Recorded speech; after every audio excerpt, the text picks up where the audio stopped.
Introductions are always really weird. Welcome back to the Vehiculations channel with a new video. I'm going to drop the transmission today and get at the clutch, replace the rear main seal. That's truly what's been the problem, is the rear main seal has gone quite a while back. It's been leaking oil into the area where the clutch is, and I've been having lots of chatter, and now the car really just isn't wanting to go into gear. So I'm having some major issues, and it's time to refresh all of that. So we'll get a new clutch, new rear main seal, and the bearings that are associated with all of that housing. I'm going to replace that as well. You guys sit back, grab yourselves a beer, cup of coffee, whatever, and enjoy watching me get dirty. Let's have some fun. So the very first thing I have to do, you're looking towards the front of the van there. So I'm laying transmission sitting here. Here's the rear drive shaft. So the very first thing I have to do is pull this these 4 bolts to take the rear drive shaft off, and then these 4 bolts as well.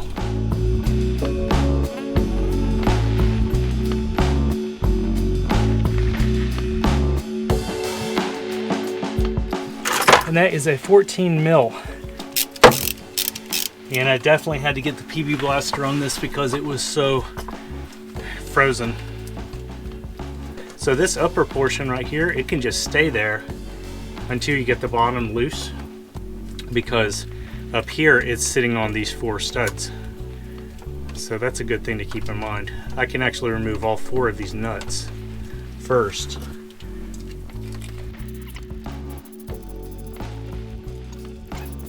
This is of interest because it has both the bolt, it has a bolt up front, but then it also has the nut on the back, which makes me think I'm probably going to have to hold this while undoing that. So it's going to take 2 hands to yank these guys off.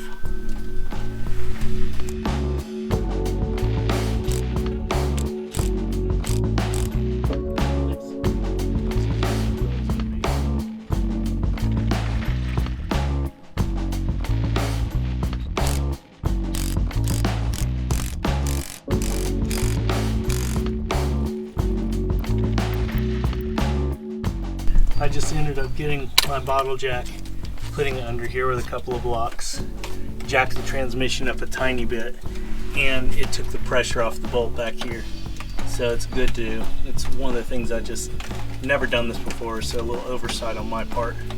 Take some pressure off of this by getting the transmission lifted a little bit.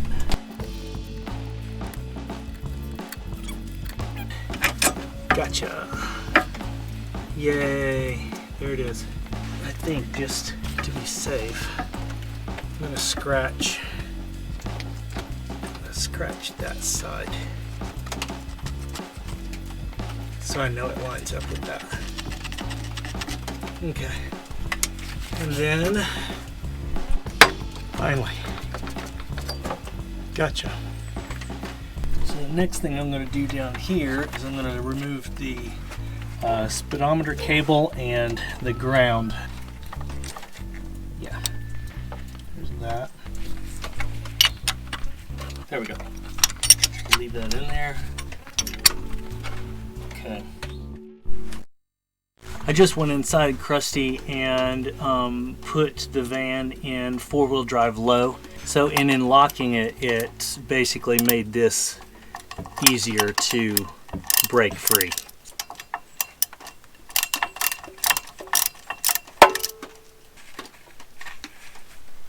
So now I'm going to take it out of 4-wheel drive, and I'm going to be able to spin this around so that I can get to the other 2 bolts. And I'll put it back in 4-wheel drive and lock it, and then break them loose.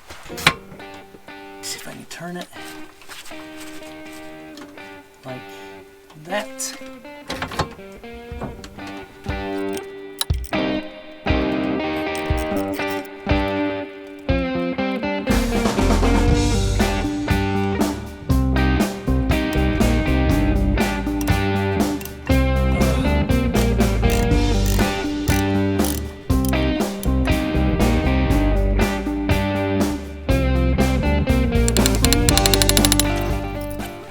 Out of 4-wheel drive. I'm thinking what I have to do is allow the axle to hang loose until I can get the transmission undone, and then pull the transmission out and then I can yank the axle off at that point, and then I can set it aside. But right now there's not enough play up here to put it in place and make it work.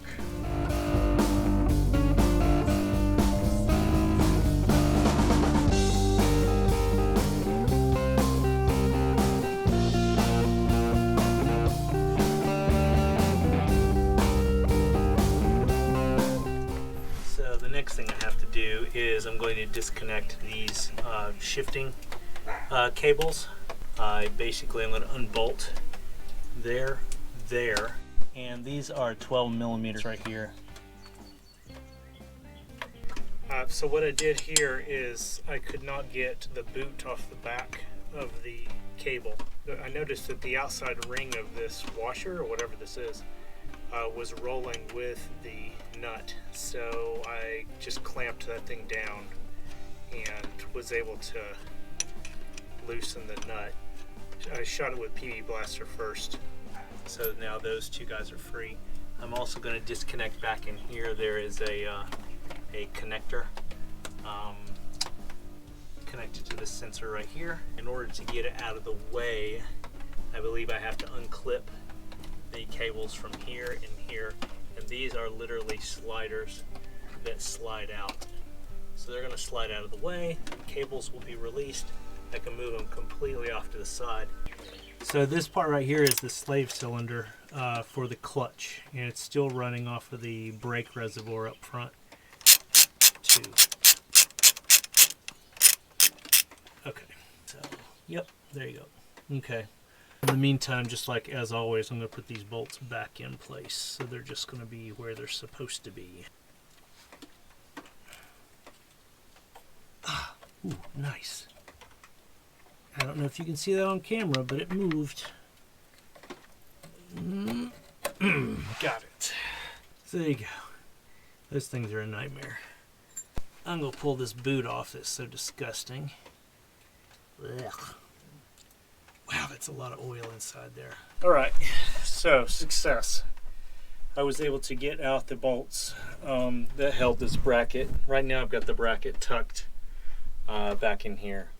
So it's taking the pressure off of the brake line up above by tucking it right in there. So the slave cylinder is just kind of hanging on too until I can get some plugs to undo those lines, the hard line, and plug it up. These two bolts that I was talking about before, yes, they do remove the bracket as well as the starter.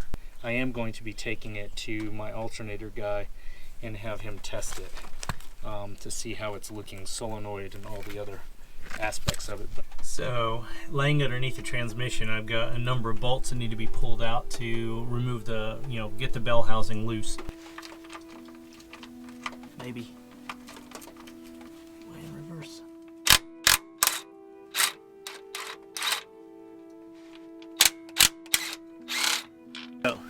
Let's keep this in mind.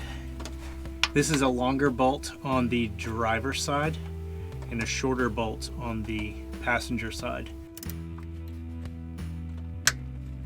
Nice. This is also going to be a short bolt. Okay. And yes, that is a short bolt. These lower bolts are 14 mil.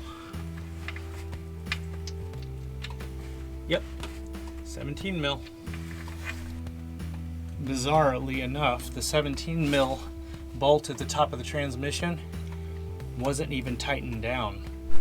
Okay, so now on the driver's side of the bell housing, you have your muffler, and it is attached to the bell housing using a couple of bolts. Taking out those two bolts, it's going to loosen up the muffler as well as free up the transmission, the bell housing going into the engine. And also, you don't have to worry too much about the muffler coming too low or too loose, because it is attached by the manifold up ahead as well as this hanger back behind. We'll try the 14 up here first.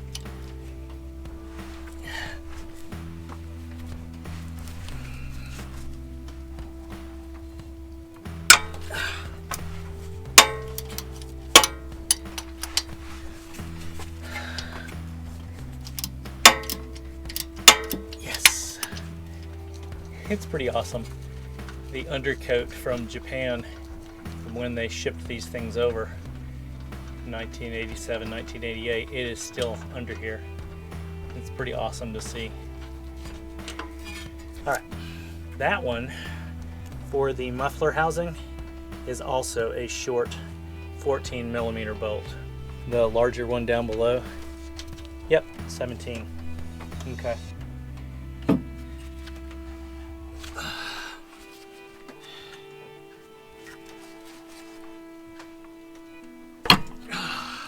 Get it? I got it. So this one is a longer bolt. It is a 17mm and it does have a double washer, large and small washer on it. So I do have another one way up here.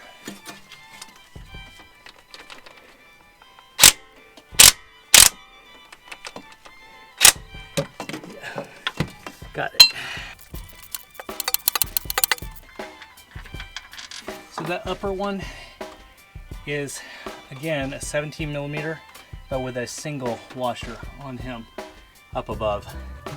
So that's loose, good. These are all loose. Disconnect this guy. Same kind as the other side. You pull the little pin out. And it's also a white connector, but he's long and skinny. That differentiates him as being a different kind of connection. So that's disconnected. This last cable that is connected to the transfer itself, the way that this is connected, there's a cotter pin at the top. I have to break that plate loose, and then I should be able to slide it out and pop this off of that connector.